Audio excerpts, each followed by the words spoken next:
Qua mga failed breakfast o the cereal. Yeah, abi ay mamia ya. Ka ko kai fu na lele oats. Yeah, lele. Yeah, healthy. Coconut, merely shredded coconut or the chia, granola. Yeah, male oats. Makahua le. Wakingwa ya ay mea lele ye. Ya ngai le kingo. So I need to keep our organs healthy, like all the heart, all the liver, all the kidneys, all the kelea, kingo ako. Ya ngai muscle, o mio open anyo arteries, awangi poloka wan mafuanga ngai. E poloka loa ia isi arteries, a me se ala arteries e alu ile fatu. E poloka loa kamanga ia a afia i loa i wha amai a me se le stroke. Ia, o se amatanga kunga le video a Dr. Lea Fa mo kako. Ia, o pe o le introduce nga kunga fo ile leo. Amakala ko la o breakfast le wo mga fa o ele is o le malu o mapo ele ia se o mafa fa se video ai ken fo wo vika ko le post le no kilo o pe uma le post le kanaka o se news mai o ile radio fo ile ki o o se le ki o le PME ya o le mai nga le news le ai o ke loa e awe pepelo. Ele I maua me se wha ai unga. Whamani. O ke inga wha amasino nga maua lunga. Le talo sanga. Talo sanga a toe lupe. Ia le sume a toe lupe. O le wha apiala wha unga le wa auma. O le ala a awe ese mai esa o se suia. O se suri su fono ale tu malo le pali mini Ivan, if you ngongo fongi ka ale fo ke va ai ku le ka uma ye fo ia ke o le fa ka wa le bo mo ka ingo ku le post wa le fa ka wa fa mai ai apole a ko ne le ke va ai ku le e ka uma ye fo le observa pia ya e pe le mia o sa wa pe po ko si la fianga na fake news o fake news minha ka o fake news a waka ke ka popole ke le fo ya ya if I ver ek sa mai news ile le news ale o ilo sa mo minha fa ko ele lo po le ale ka ni umani mi o lo ko le anga mali ka fa le anga fa pe ya ngo ka lia ko po le if you were loko le anga ma inga ka yala ko inga ni ile ka fa le anga ma le loko le anga pela isi o la ko me fa ya to lupi ile isi o le a kelelo o le a fe ka ka o le manga o le sa mo ia o these are our people o fa na ni po o alo le atino o lo mana o mia te le sa mo la ia le ko mai maleanga va a o ba ina le ke va ku le fo e ko mini mai pe ke fia fo le ia le ke longo fia le ku la ia la wo fa ia ku e si o ko e ma fanya lu nga ia e fa ke to lu pe e si o la ko o ni anga va pe o to lu pe ya o se mi mo o se mi nga la ni ke o fa a so le fi ole malo o le kanini saka wa manga ya ole mako fa ma fa lo kingo I la ro palanke sa o lo la ya lo si mako a nya lo wo ka fu le lima wa le malo isa wa amu ia ma fanga pia le kaya ma le so ako yo le ani me fa ya ia mo tau sila fia la tau ele o sila fia ina ia o kele o fainga ruinga o loke lalo le i we kava o luna winga o lea ua whaamalo roa o le whali ai o lo o maua pesi se ele ni e tau si ai ia i nei tani au whaanga soro ai fo i mea ni we kava ia o lea ua o wa matau sana ia ke loa uni ia fo ele whaapea o le it's not gonna be the rest of my life okay we kava but I'm hoping fa ni la ki kwa ia manga ia ai le ko mama fo ai li kaya lo fo ele ko mama wa ai o ma wa lo benefit o le vai ngale vuli kaya ni li i ka sanga li kaya e fa manga ko ko ai ia o tu ia e pe yo o fu ska ko ka ma vo ile ali nga fa ni yang ka le le benefit fa manga ko ko le mai nga ia o ava pia i o lo teni nga ia la wa lo le ia ni malo ia wa ka nga o mai la ko pe nga le malo e ka si ai ma ko ni o ka fia ka usanga ni ko e ke va pia ia ala le fa nga lo nga ma ku pe le malo ia a o la fa nga lo nga ma ko fa nga la ko ni tax ia ni ia ngai whaangau. Ia sa whaingaru winga fo ia mako. Ma pay tax e le whaapianga mako ngofo. Ia sa kausi whaangau ia la wai uma o ngā whaangau lau whaingaru winga. Ia lai kokoni tax le malo. Ia whai fola ia whaangau fo ia ko a kele a ai kau whaingaru winga. Ke le contribution ale inga le kas. O inga le whaamakala kele ia. A wale papa u fo ile le ma fau ai va me ia whaapelis. Ia le whaingaru winga le la whawhinge ia fo ia le whinge ma. Wa le se whinge ngofo le whale ka sika miki ai fia ai. Ili whaama uni ka singau. Ia eva ai fo ilai. I fo li mau whaanga ia ngā fo i kua ngā whawhinge fo. Po tina e fa pe o le tina sa fa mauni ka singo fana ya e va ai fo lai le fana fo lino o le kina sa fa mauni sa it makes sense e nei i la fa fonga mai o le winga la kakala a fa pe o le fa winga ma ku a o lo fa winga fana wa malo lo ma tua wa maua le penifiki ale malo ya o lai fa ngā ya o le contribution na fana o le contribution for ina ma tua ya ioi ngai make sense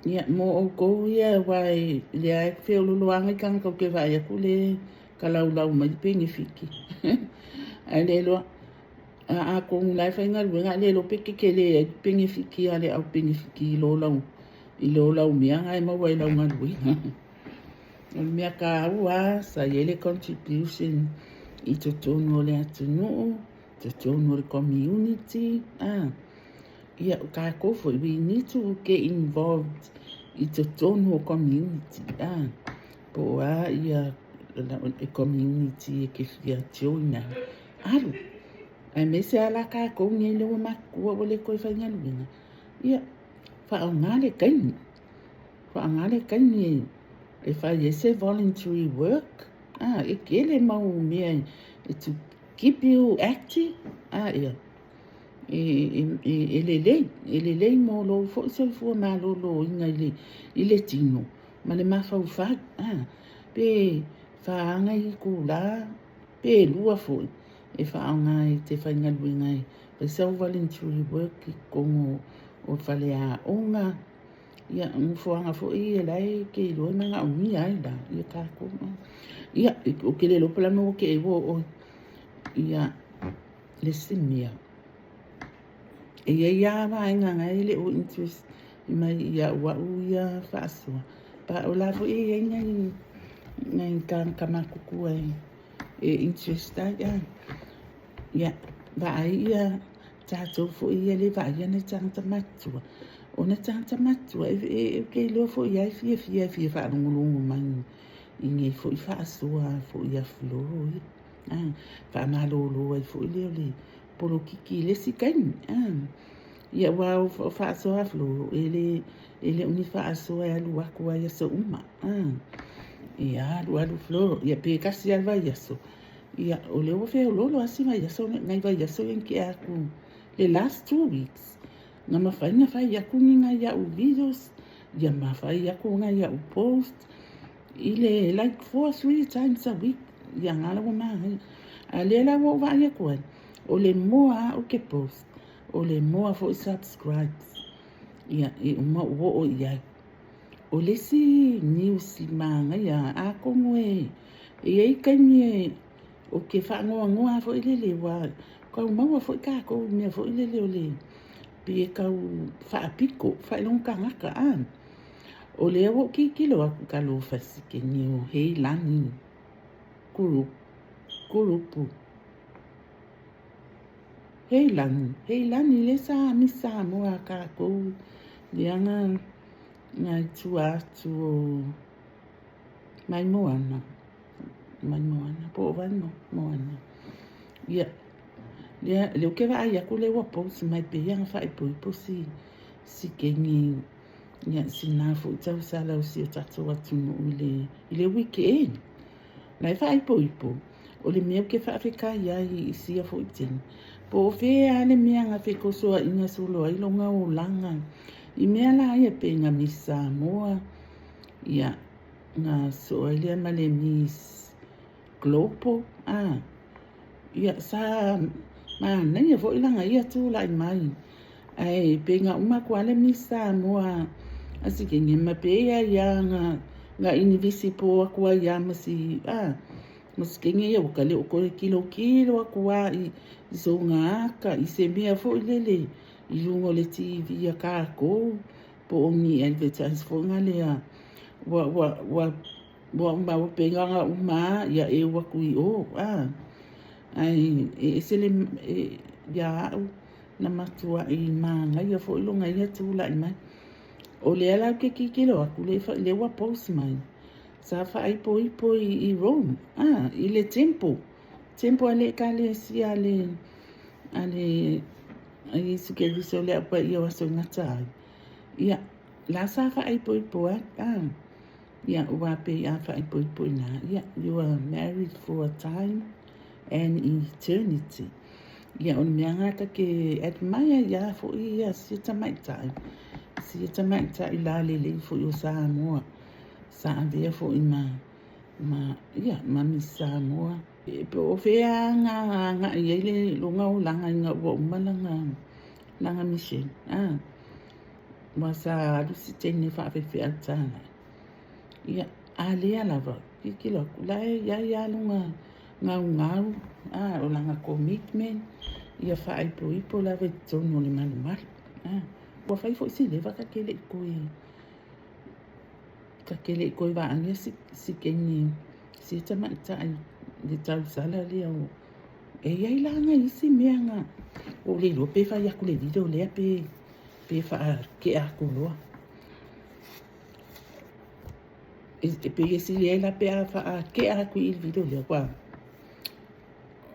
ike wa alu ngalo wa o si mea o le fomo ma ia sel ma ia o ma le fomo le se mea ai le ma fa no ko kala ngo le fomo wa o la bo le mo le bo to si la fia ma ia mea uma sa mo ia sui o le palimene ne ele foi la se mea la ko ia lo le ko kai mai pe ka au ili man o ngai mea la ki fo lele o ko ia ai pe o le mea o la walunga ile tala no ina ile atu o le reviews fo ile ai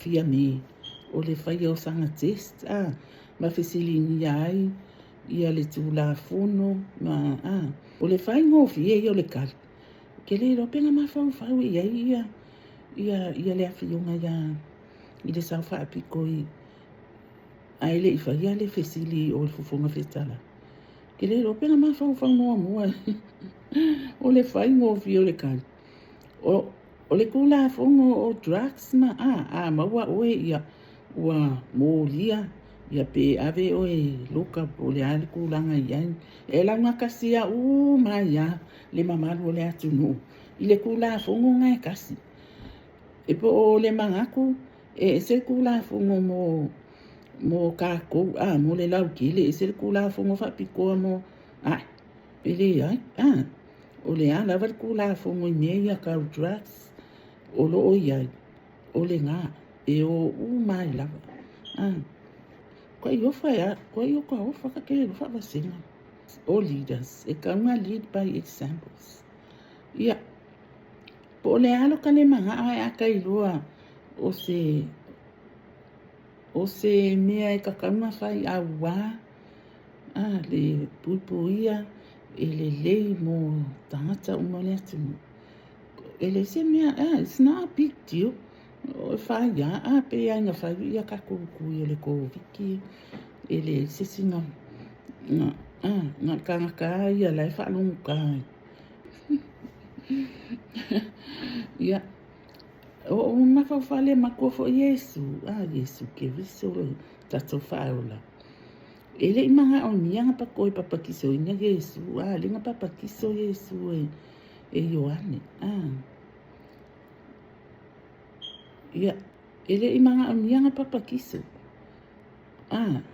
ai sa papakiso o ia avea le ala lea wanga ia muli umata ngata ia e pe o se whakaika inga fo le kau wha tau laka mai le ka ke loe ika i se ona o Yesu ke riso o le ale o le atua o lo tato whaahula ai ia ka ika ele manga o mianga papakiso Yesu ai ngalanga papakiso o le whakaika inga i le ala lea i ka kaunga ka koui umaya e whapenga fo ila le mele a kongua ai lunga e manga o mianga test wai i le sen ai alupea a wa la ko kaika ia e ka kaunga whaamua e la ko ia unga o mai leo le atu ui e muli ai i le mea lea wala ko whaia ia pa wanga o kala o ke fia ia koe winga ngā mea ia e o ngai mea la ke ala o ke fia o nga o mea sa ukala ngoa nga ua whakwa fo i me samo i ngai ka mai ki fo ia le feo ai solo ma fa akau solo mo mea o ie i Samoa e ka kaunga i ese mea fo i lele ie lau whaalongo pe lau mea o short courses pe o koe ngā mea la ngā pia ngā encourage ai wha ngangin e oe whai mea short courses ngā mea uma ia ngā oloa lea e oe pe la le o kingo le ulu awa ole o kingo ulu kamalo loa ai pule foi ala ko va e foi ya si kama i ngi fale o kingo o le sili ya ko ngai lo si kengi e o kingo ai lan cosas fa pena o kingo o mea ka o pira mea ka palama ku sa pena o sina va nga fo le le fa pela ave male unit a ko vai ia unit uma o walang rongo wingala kaunga lua unga 2 years unga short courses fo ku sa pena o sina va nga la kiki o le nga o pe o palama o le pira i le fawingo fali ia wa mi o tools ne fa pena uma la wa uma course e mafaina alu e su esa ngaluina ile va nga fo ile e o le pira ma wa singa nga sailing awa e fai yale le practicing o langa whainga le practical work o le skill. E whai a le na kuai fo i mai simia. Pe a e sili a kulenga. Ia ke au le awe kau muli i le au palama. I le maenga ia wa. Wa ia lako lai singi whalfale o palama. O le au whai elikise. E sili a kuia au le o ka meki e kau muli. Ma wa mai e yanga ia lako. Kusa pela kiki. Pa ole skio. Ma le wha ngā kakao le kaimini mea kawa. Ngai lo leo. I lo po ai e unga whare o loa i e o ngai kameki. Ai pe ka i fia ni mea o maua. E le ai ma se, e le ai se rumanga i le lei. O e ma improve ang kameki e maua i ako ngā me whai. E lawa ki kilo aku i le saunoanga le minister wa onga. O le ai ka ua mai ai la ia a unga la ia. A pe o le whai o le titi ai o le afo i le singo. Ia ma ola i a vele le whaapea la kau. Ia ola ka o le langa o fesili whaapea. Pe lunga winga o nga o whanau o lo o ngai a vele ma i titi ai. Pe mawhai o na whaaruru a kuai. Ma nisi vo ia e nisi a kupulanga ia wo umaunga. Pele o uma vo lea unga ai fia lui e a o i vaenga ia pe mawhai nga ai kaunga mawhai. Kaunga kilo ni ngai au wala vo ia. E encourage ngai kamaki ia. E oi. E kele anga ia o unga whapenga. E au ngā mole kupulanga au tine. Pe ango whaadungo ngā sa whainioa o ngā suisui. O ia whainia o ngā ngai o kele ulu. O ngā whaiei me ka apa. Ma ngai pingo whaasoa i lisia o. Whaasoa i lisia o vido lenga. O mea. E ngā leo aku au ngai ka kukingi. Ia o kele i o as whale o kiwi samo. Ai ngō whaalungo ai. Ai whaapese se he mea i ngō whaalungo ai. Ia. Whaamangalo mani, whaamalulu wa. Ai whaapea o le kere o ngai ka kōkingi. Ngā leo aku a. Ngā le whaingo whi au fo i ale o kiu. O ka aka e unga le whale. Ia e o iei uki. O ngai kingi ki lingi le wholoa. Ki lingi, whaile ki lingi ma fufulu ulu. Ai maanga ia.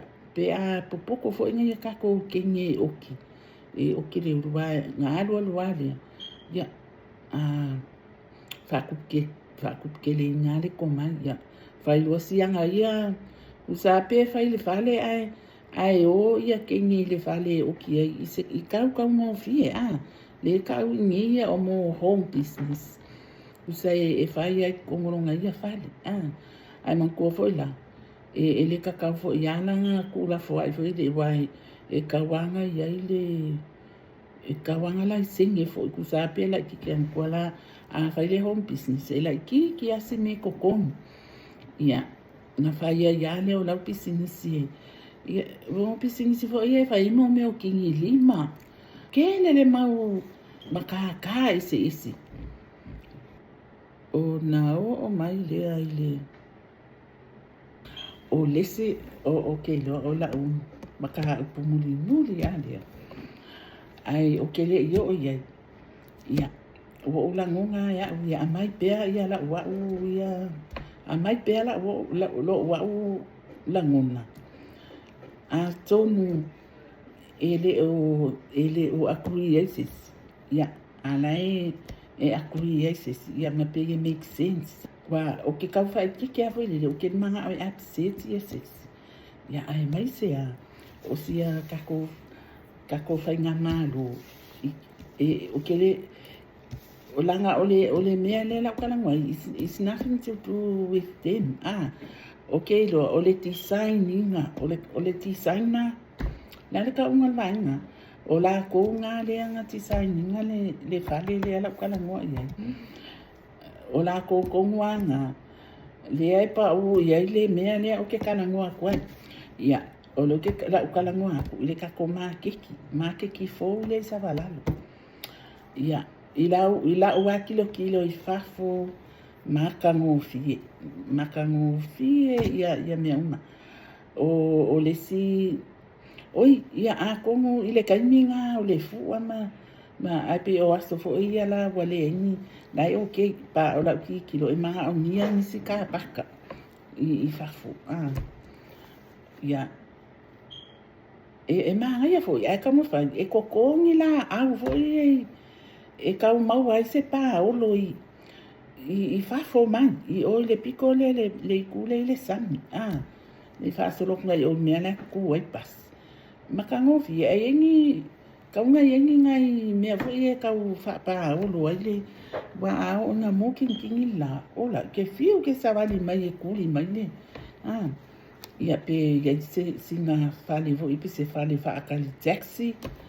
ia ke o le si mea nga fa pia o le lo po feo o e ku ai taxi wa al melenga ia e ka ke sa o ka ku fa fo ia nga ka ka wa kilo mai le pe ese taxi a fo e ka ke le o lo me se taxi stand o nga taxi ala e try mai o ku fa pia a wa ku ala ai se pa se e ka do ku fa pia ia ngai lo le taxi le la sa lo mo wa pasis ai o aso ia lo ke kala ngo ko pe fa ko lo ia mo wa le maki ele ese taxi stand fo e ku ai kafa e o maya e fe wa solo maya taxi e yo ia pe yo le simia e nga mawai lo le wa le se so ke sa wi fa fo o la ku le mo fesile le pe ese taxi stand ai pe yang fa mai le ele ai nga ko fesile mai lia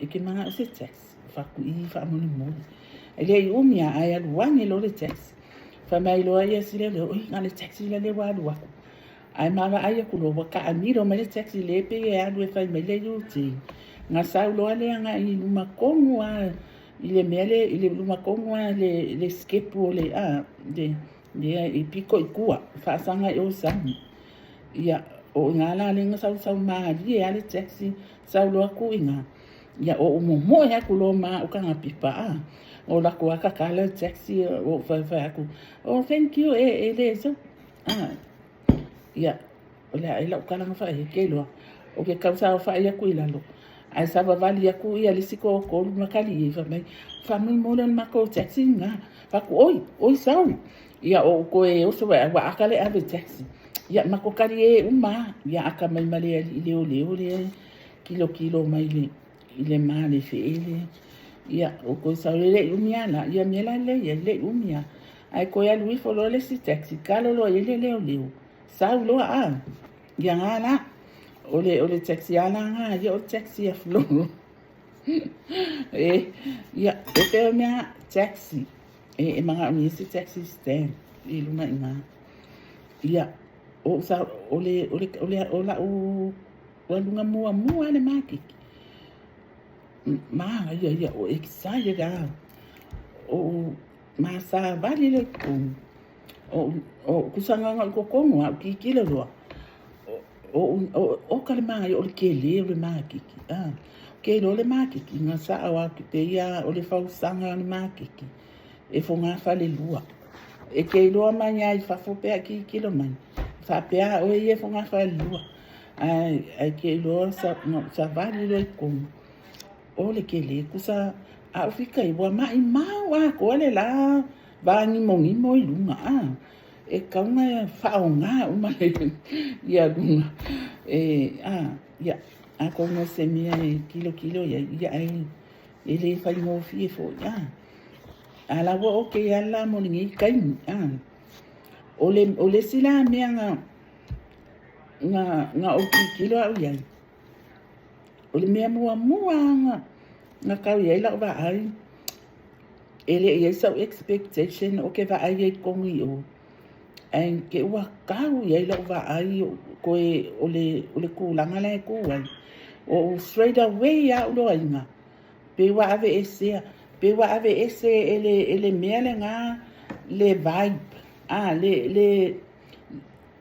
le expectation as it's a market so o le mea le kwalang kwai o le playground ka meki lai ku ai ko kong e fe lolo la pe angi mea fo ia pe nga se rocking mea fo ia la a wa ma ku ai tio dai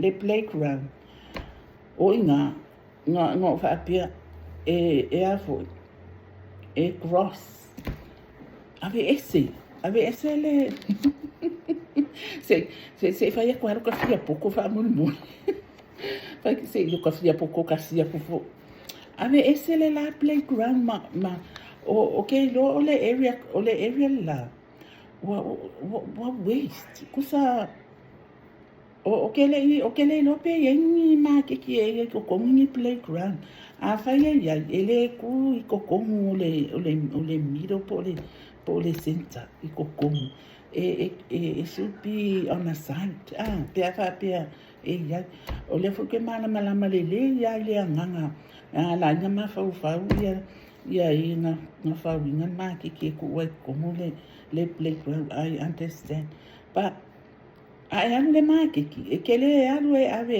so fa no e fa ka fa le makiki e ke anu le makiki e ke fa ka kusa ia la ba nga mako mai o le ko mai e a foi ke lo fa foi ngai fa pisingisi e ia ngai fa pisingisi la e fe ka wile ya la ko loa ma le la popo o poku o area le se la ko ai foi ngai fai pisinisi wa over kele la ko mia display ma faka ai wala ai le fe kawi male kele o le poloka ia wa kusala le wa poko mai ai afa o ngala o ile area le la le wa take over le playground e ko e sera apa nisi ngai poko foi fa pena pe yo ia o me manga ia le e ki sa valia kong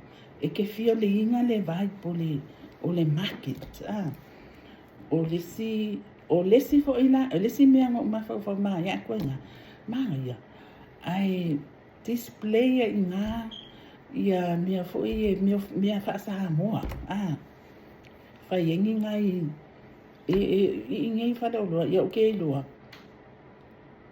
loa se a ngia ese Samoa ale ka ko aku Samoa o le kele o isi mea la wa Samoa e ka ke uru ia pe ya la ka sa vali I fale o roa I ngia ku usa ama ia ai ngi me fo pengi pusaki o aka fo I la popoa e display ma ia ina ngale kusa nga wa ki fo ia la e lo ma fa ane mea la ia ke ningi ke la ko le playground ia nga fa so ko ale o ngo fo ma la nga ai o le kele o ngana o la ma ngo fo ngo va ye ele ka le ani se sa fa ia fa pe sera fa pe nga ko no le area le opi o si kani make you wanna come back because you feel very comfortable and you had that like aku wai foi singa screen ke le ai fa sa wai meu videos foi sa mo pe ala vai le ke vai le airport mo ko le aku ia tourist o aku ai ko inga ia e peo e ke le ale ma wai kia I know there's a lot of people with really better ideas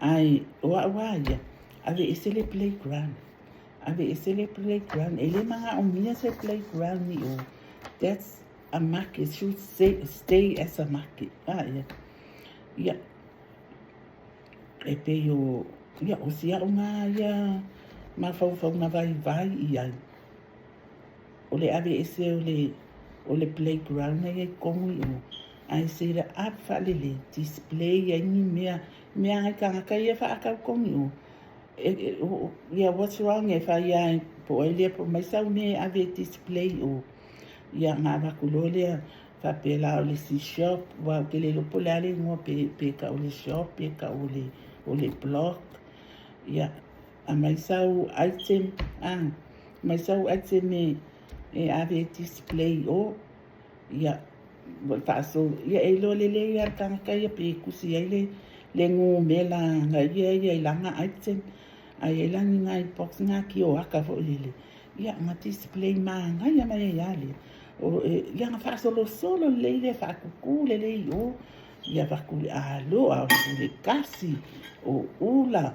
Ngā vai, e a fo, just to make it look like a market. A whapea fo ia e manga unia e ia lango ngai ka ngai se playground. E a vela e ku i o le site. Le si sai po le si kona. Ai, wha maruru ako. Pe a whaia e waku so o mawhau ngawani vali e le kusa ai male. Ai, o au ia e tase mera po le arko e ngā sera ape sera. Pa o ke whai ako au ia ke o lau suggestion. 100% no mawhau ave ese le playground. Ave ese le playground.